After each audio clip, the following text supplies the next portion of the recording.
Har bir yigitni, er kishini Alloh fayzi barakasini bersin.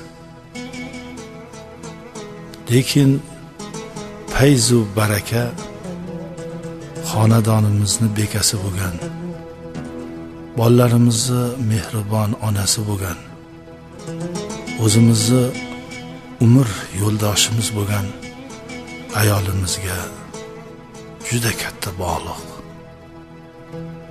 Xalqimizda shunday so'zlar bor.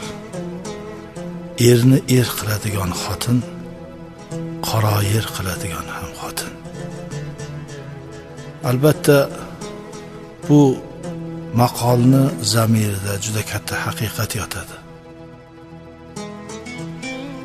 Ayollarga qanchalik e'tibor bersak, ular ham qo'ldan kelgancha o'z e'tiborlarini qarashadi. Qanchalik beparvo ularni mensimay, men boqvonman sizlarni, men bo'lmasam nima bo'lardinglar deyib yuboradiganlar bor. Bu xato so'z. O'shalar borki, obro'yimiz, kasmi korda fayzimiz, barakatimiz bor. Bir odam xotinini ozodaligidan, pokizaligidan, erga qilgan e'tiboridan kunduzi yulduz ko'radigan bo'lib ketibdi. Shunchalik zehn o'tkir, shunchalik ko'z o'tkir bo'lib. Ayoli erini kiyimini har kuni almashtiradi.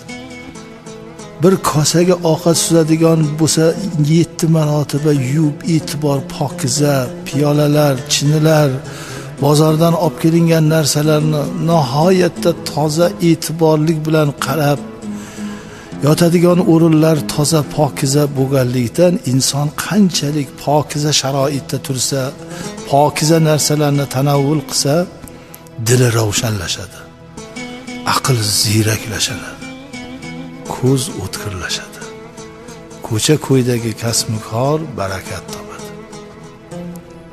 Bir kuni er o'zi maqtanib qopti. Qadrimni bilmaysan-da xotin. Odamlar kecha zo'rg'a ko'radigan yulduzlarni kunduzi ko'rib turibman-a.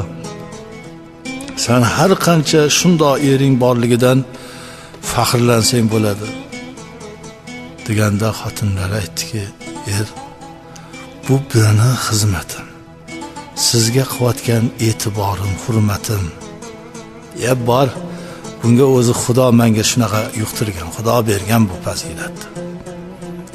Bo'pti dedi, ayol e'tiborini susaytirdi. Ovqat suzganda kasani yo yuvsa, yo yuvdi, bo'lmasamda artib ovqat suzib berurdi. Piyolalarga uncha e'tibor bermadi. Kiyimlar haftada bir almashtiriladigan bo'ldi. O'rinlar ham bee'tibor bo'ldi. Hali odam kunduzi ham qoqilib, ko'zi yaxshi ko'rmaydigan bo'lib, bugun eshitgan gapi ertasiga esdan chiqazadigan bo'lib, g'alati bo'lib qoldi. Tan oldi. Xotin, avvalgi hurmatingni, avvalgi e'tiboringni qilaver. Bu mendagi xislat, fazilat, baraka, zehn o'tkirliklari u san tufayli ekan. Meni xatoyimni kechirgin. Ayol aytdi, Alloh kechirsin hammamizni xatoyimizni, bexato inson bo'lmaydi. Men sizga qanchalik qilayotgan e'tiborimni Alloh bilsa, Alloh rozi bo'lsa, siz mendan rozi bo'lsangiz, men jannati bo'laman dedi ayol.